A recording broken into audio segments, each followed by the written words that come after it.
Как сделать красивую открытку для мамы своими ручками. Погнали, покажу. Объясняю на словах, потому что мне вторую не надо. Вот такой вот делаю букетик. Можно сделать, как во второй у меня открыточки, такие вот цветочки. Вот. Кстати, мне вот это очень красиво получилось. Я хочу такие еще нарисовать, потому что они очень красивые. Потом, вот, я уже сделала в школе, но это можно сделать дома по мастер-классу. Это легко, это вообще очень сложно, это средненько. И вот так крепим. Пишем любые слова, поздравления, там, что хотите. Вот эту вот 8 можно сделать из обычной трубочки. Вырезаем вот эту вот гибкую часть и заминаем вот так.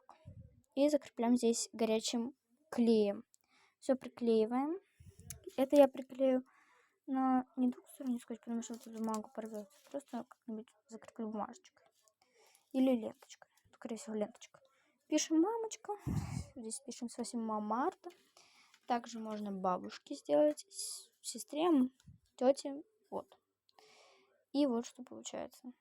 Если у вас так же, как и у меня, не поместилось, рисуйте красивенькие какие-нибудь узорчики. И вот такие две замечательных красивых открытки получается. Фон можно взять любого цвета, какого хотите. Вот. Пока.